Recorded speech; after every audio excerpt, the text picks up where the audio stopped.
ஓ thank you Lord. ஆமென். எத்தனை பேர் சந்தோஷமாக இருக்கிறீங்க? கர்த்தரை துதிங்க. வாயை திறந்து துதிங்க.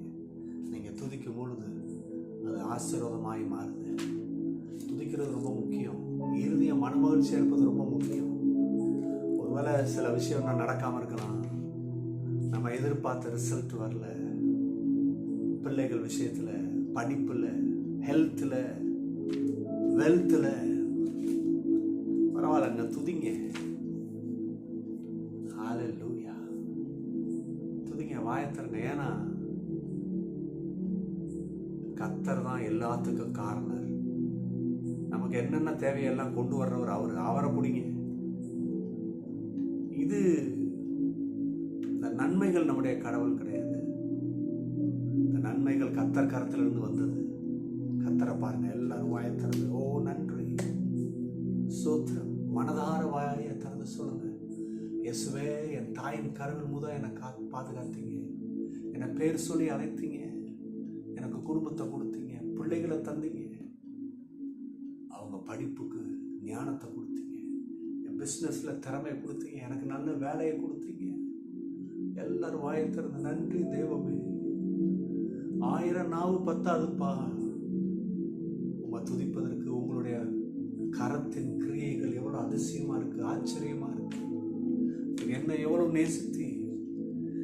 நான் தேவனே பாலாக்கும் கொள்ளை நோயிலையும் பிரச்சனையிலையும் கோபாக்கனிலையும் இருந்தேன்.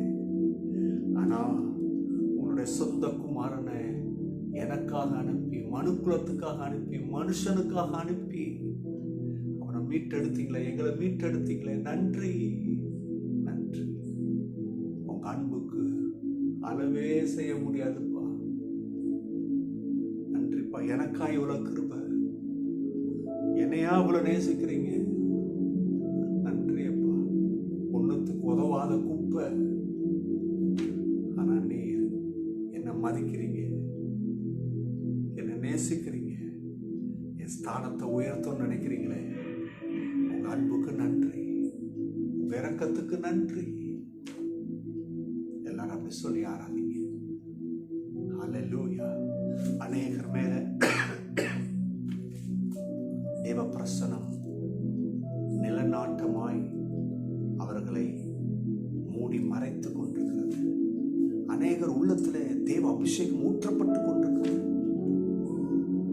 ஹல்லேலூயா.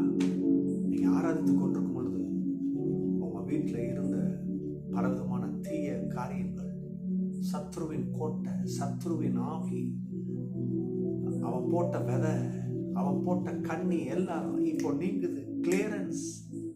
Oh, in the name of Jesus, everything will be demolished. Oh, கீழ்ப்படியாத ஆவி வெளியில போ. சந்தேகம், பயம், get out from you. இயேசுவே, தொடர்ந்து நடத்துங்க.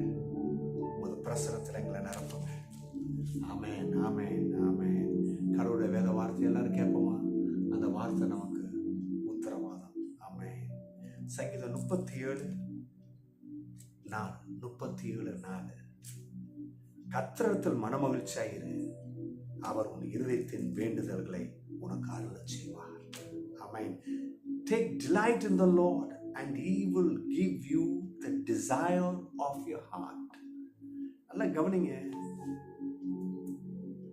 Delight in the Lord ரொம்ப முக்கியம். கர்த்தருக்குள்ள மனமகிழ்ச்சியா இருப்பது ரொம்ப முக்கியம். ஐயோ, இன்னும் இது கிடைக்கலையே, அது கிடைக்கலையே, சோர்ந்து போகாதீங்க மக்களே. நீங்க சோர்ந்து போகிறது எதுக்கு சமம்னா, உங்க ஆசீர்வாதத்தை பூட்டிட்டு இருக்கிறீங்க, சாவி போட்டு லாக் பண்ணிட்டு இருக்கிறீங்க. ரெண்டாவது, நீங்க சோர்ந்து போய் வருத்தப்படுறது அது எதுக்கு அடையாளமா இருக்குன்னு சொன்னா, கர்த்தர் என்ன மறந்துட்டாரு, பயம், கலக்கம், எவ்வளோ நாளும் தெரியலையே, என்னைக்கு கிடைக்குன்னு தெரியலையே, இப்படியே போகுமா, இப்படி மனநலமா இருக்குன்னு அர்த்தம். ஆனால் கர்த்தருக்கு பயப்படுற இருதயம் இருக்கு பார்த்தீங்களா, த டிலைட் ஆஃப் த லார்ட் இருக்கு பார்த்தீங்களா, அது எதை அடையாளப்படுத்துதுன்னா, அவன் கிறிஸ்துவுக்குள்ள இருக்கிறான் என்பதை அடையாளப்படுத்துது. கிறிஸ்துவுக்குள் அவன் தான் கர்த்தரை துதிக்க முடியும். அந்த இருதயம் தான் எப்பயும் கர்த்தரை பார்க்கும், இப்படி பார்க்காது. பிரியாணி இருந்தால் சோத்திரம், மற்ற சாதம் இருந்தால் ஆத்திரமாயிருது. அதுனா அவனுடைய இது கிடையாது. கத்தர் தான். கத்தரை நோக்குனா எப்பயுமே பெஸ்ட் வந்துடும். ஆனால் நம்ம ஆள் என்ன சொல்லுவாங்க, நிறைய பேர் எப்பயுமே பெஸ்ட் இல்லாமல் அது என்ன வாழ்க்கை? கத்தர் அதை விரும்புகிறார் தானே, அதனால நம்ம அதை தேடுவோம். நல்லா கவனிங்க, கத்தர் அதை விரும்புகிறாரு, அதை அவர் தான் நமக்கு கொடுத்துருக்குறாரு. நீ அதை போய் தேட வேணாம், அது கத்தர் கொடுப்பாரு. நீ கத்தரை தேடு.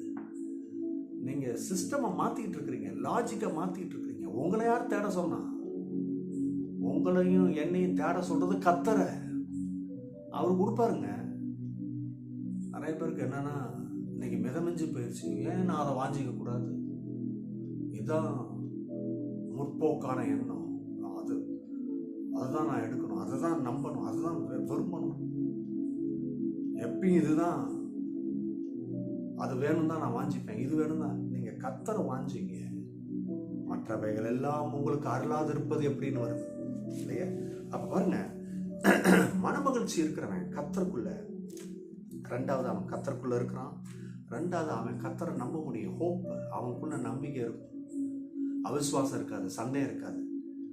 மூன்றாவது பாருங்க, அவன் ஃபோக்கஸ்டாக இருப்பான். இந்த மாதிரி புத்தி அங்கிட்டு மாறிக்கிட்டு இது பண்ணலாமா அது பண்ணலாமா, உங்கள் ஃபோக்கஸ் மாறிக்கிட்டே இருக்குதுன்னா நீங்கள் கத்தருக்குள்ள மன மகிழ்ச்சியாக இல்லைன்னு அர்த்தம். அதனுடைய ஒரிஜினல் அர்த்தம் என்னன்னா, நீ கத்தரையே நம்பலை, சும்மா ஏமாத்திட்டு இருக்கிறோம். கத்தரை நம்புறவன் ஃபோக்கஸ்டாக இருப்பான். எதுக்கு ஃபோக்கஸ்டு? இந்த பலவீனா, சோர்வு, ஐயோ அச்சோ என்ன ஆச்சு, இதாயிடுச்சு, இப்படி ஆயிடுமா, அப்படியே அதையே பார்த்துக்கிட்டு, அதை எலாபரேட் பண்ணிக்கிட்டு, அதை போர்ட்ரேட் பண்ணிக்கிட்டு, அதை பற்றி பேசிக்கிட்டு, பிரச்சனையை பார்த்துக்கிட்டு. நிறைய பேர் பாருங்க, தூக்கம் வரல, அதுதான் இருதயத்தில் ஓடுது. பிரச்சனை உன் மைண்டில் ஓட விட்டுருக்குறன்னா, அப்போ நீ கத்தரை மறுதளிக்கிறன்னு அர்த்தம். கத்தர் செத்தா போயிட்டாரு. ஹலோ, உலகத்தில் ஒரே ஒரு கலர், அந்த பூமியில் அண்ட சராசரங்களில் ஒரே ஒரு கல்லறை, அந்த கல்லறை திறந்த கல்லறை, அந்த கல்லறையில் சரீரம் இல்லை, அது காலியான கல்லறை, அது இயேசுவின் கல்லறை. ஏன்னா அவர் உயிர் தெழுந்தார். Hello, focused is very important.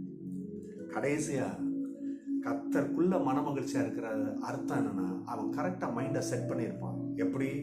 நான் யாரு, கத்தர் யார், எனக்கு அவருக்கு என்ன உறவு இல்லையா?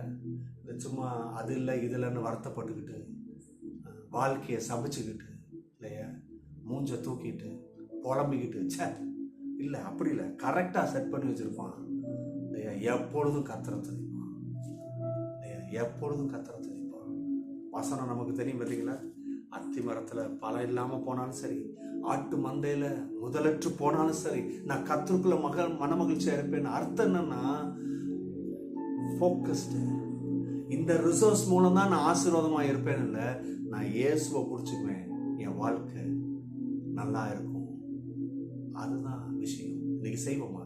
செய்யுங்க, உங்கள் வாழ்க்கை ஆசீர்வாதமாக மாறும். God bless you. Bye bye.